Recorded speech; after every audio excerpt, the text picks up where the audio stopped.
Perkenalkan, nama lengkap saya Agnes Yuniti Wahil. Saya dari kelas 2023E, Program Studi Keperawatan Fakultas Ilmu Kesehatan Universitas Katolik Indonesia Santo Paulus Ruteng. Pada kesempatan ini, saya akan mempresentasikan materi tentang Pancasila dan lingkungan hidup yang berkaitan dengan sampah.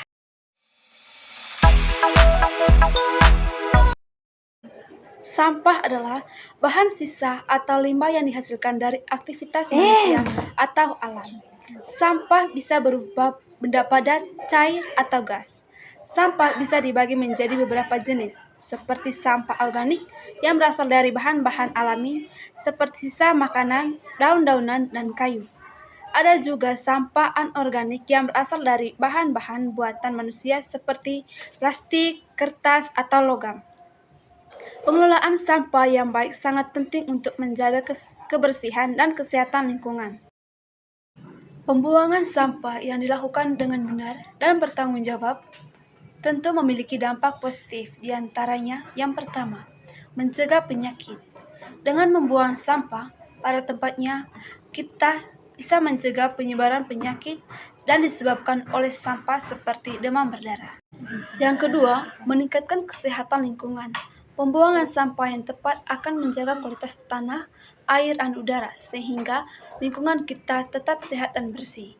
Yang ketiga, pendauran ulang dan pengurangan sampah.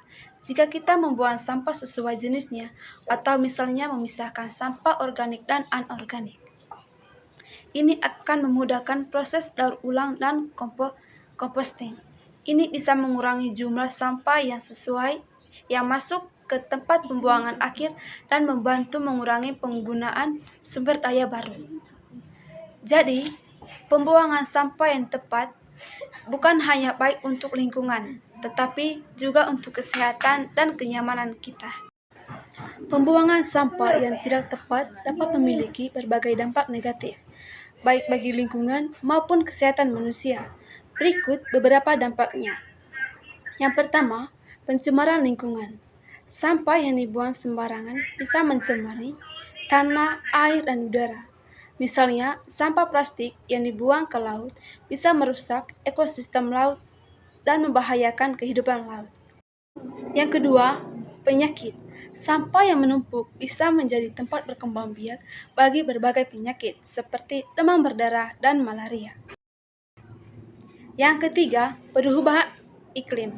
Sampah organik yang menumpuk di tempat pembuangan sampah dengan menghasilkan gas metana, salah satu gas rumah kaca yang berkontribusi terhadap perubahan iklim. Berikut adalah 3 cara pengelola sampah dengan pendekatan cegah, pilah, dan olah. Yang pertama, cegah.